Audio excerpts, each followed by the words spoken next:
वसुधा की कहानी अब एक ऐसे मोड़ पर आ चुकी है जहां हर रिश्ता, हर भावनाएं और हर सच खुद को उजागर करने के लिए मजबूर है। ये कोई आम कहानी नहीं, बल्कि उस संघर्ष की दास्तान है जहां प्यार, आत्मसम्मान और परिवार की उम्मीदों के बीच एक इंसान टूटता भी है और संभलता भी। कहानी की शुरुआत होती है उस क्षण से जब मेघा की नजर वसुधा के गले में पड़े मंगलसूत्र पर पड़ती है। वही मंगलसूत्र जो देव ने वसुधा को दिया था, जो सिर्फ एक आभूषण नहीं, बल्कि उनके पवित्र रिश्ते की गवाही था। वसुधा ने इसे केवल श्रृंगार नहीं, बल्कि आत्मा से अपनाया था। लेकिन जैसे ही मेघा उसे देखती है, उसकी आंखों में जलन, घृणा और क्रोध साफ झलकने लगते हैं।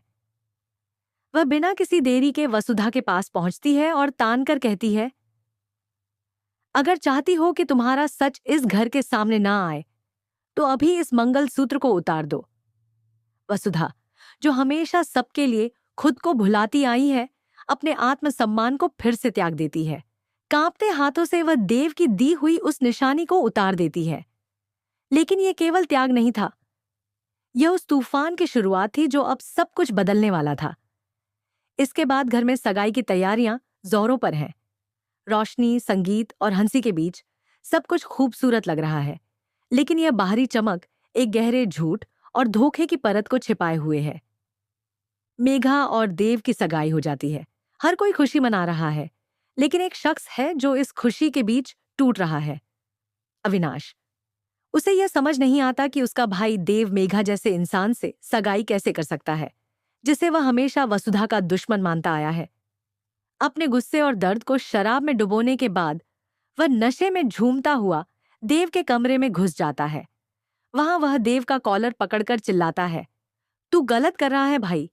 तूने वादा किया था कि वसुधा को उसका हक दिलाएगा, फिर यह सगाई क्यों? देव शांत स्वर में जवाब देता है, मासा की खुशी इसी में है। इस पर अविनाश और भड़क जाता है। क्या हर बार सिर्फ मासा की खुशी मायने रखती है? इस घर में बाकी किसी की कोई अहमियत नहीं? इतने में दिव्या वहां आती है। अविनाश को रोकने की कोशिश करती है, लेकिन नशे में वह उसे धक्का दे देता है और वह गिर जाती है। यह देखकर देव का गुस्सा फूट पड़ता है और वह अविनाश को थप्पड़ मार देता है। लेकिन इसके बाद जो होता है वह सबको स्तब्ध कर देता है। अविनाश रोते हुए कहता है, तू अपनी आंखों से क्यों नहीं देखता कि तू प्यार किससे करता है? वसुधा तेरे दिल में है, मेघा नहीं। देव के कदम रुक जाते हैं। पहली बार उसकी आंखों के सामने उसकी असली भावनाएं स्पष्ट होती हैं। अब वह एक ऐसे चौराहे पर खड़ा है जहां एक तरफ उसका परिवार, परंपराएं और मासा की उम्मीदें हैं, और दूसरी ओर वसुधा, उसका सच्चा प्यार, जिसने कभी शिकायत नहीं की, बस सहा। अगले दिन एक और समारोह होता है। सब मेघा को बहू के रूप में स्वीकार करते हैं, लेकिन देव कहीं खोया हुआ नजर आता है।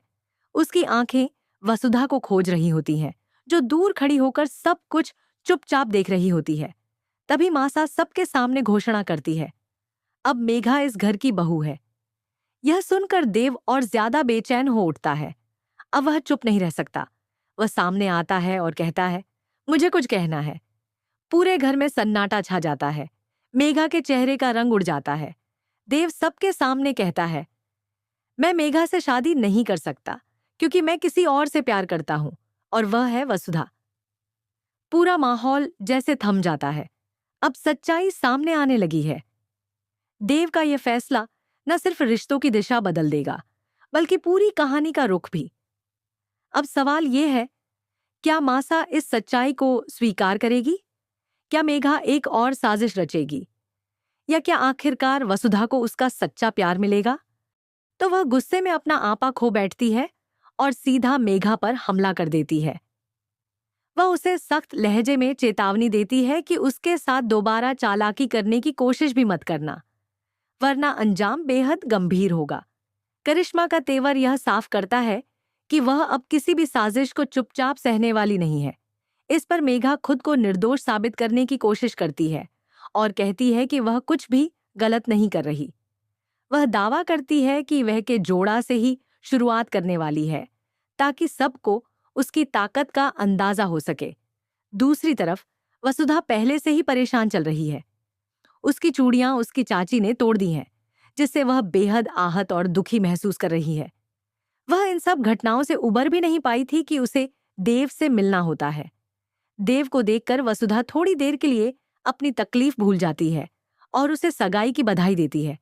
लेकिन देव हैरान हो जाता है और कहता है कि अभी तो सगाई हुई भी नहीं है, बधाई किस बात की? वसुधा मुस्कुराते हुए जवाब देती है कि जब देव और मेघा की सगाई होगी तब वह व्यस्त होगी और शायद बधाई देने का मौका न मिले, इसलिए अभी दे रही है। देव यह सुनकर थोड़े अजीब भाव में आ जाता है, लेकिन वह जानता है कि सगाई तो करनी ही पड़ेगी क्योंकि मासा का आदेश है। इसके बाद कहानी और भी तनावपूर्ण हो जाती है जब वसुधा अपने कमरे में होती है और मेघा वहां पहुंच जाती है। वह वसुधा के गले में पड़े काले धागे को देखकर उसे उतारने के लिए कहती है। वसुधा मना करती है, लेकिन मेघा उसे धमकी देती है कि वह यह बात मासा को बता देगी। ये सुनकर वसुधा डर जाती है और मेघा के पैरों में गिरकर माफी मांगने लगती है। वह गिड़गिड़ाते हुए कहती है कि वह वही करेगी जो मेघा कहेगी, बस वह किसी को कुछ न बताए।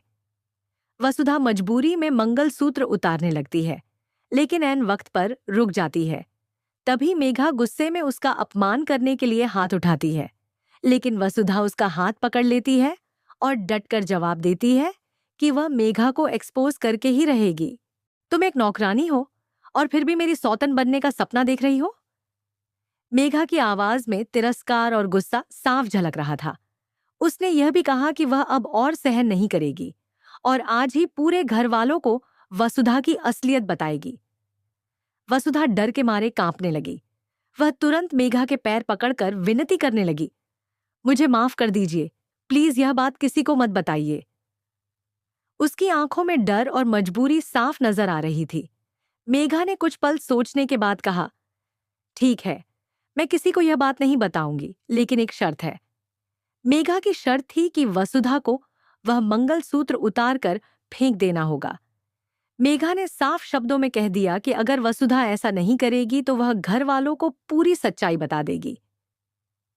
यह सुनकर वसुधा अंदर ही अंदर घबरा गई, क्योंकि अभी इन दोनों की शादी होने वाली थी और घर में अगर यह बात फैल गई तो बहुत बवाल हो सकता था। वसुधा के पास कोई विकल्प नहीं बचा था। अपने परिवार की शांति और अपने रिश्ते की रक्षा के लिए उसने मजबूरन वह मंगलसूत्र उतार दिया। मेघा ने इसे अपने हाथ में लेते हुए एक तरह की जीत का एहसास किया और वह वहीं से चली गई। वसुधा वहीं खड़ी रह गई। उसके मन में डर, दुख और अकेलापन था। वह सोच रही थी कि उसे इस स्थिति में क्यों डाल दिया गया, जहां वह अपने लिए कुछ भी नहीं कर सकती, बल्कि सिर्फ सहन कर रही है। मेघा की धमकियों ने उसे अंदर तक हिला दिया था। यह घटना वसुधा के लिए एक दर्दनाक मोड़ साबित हुई। उसे न केवल अपमानित होना पड़ा, बल्कि अपने सम्मान का भी बलिदान देना पड़ा। पर उसने परिवार और अपने रिश्ते को बचाने के लिए चुप रहने को ही बेहतर समझा। इस घटना ने उसकी जिंदगी की राह को मुश्किल और अकेला बना दिया।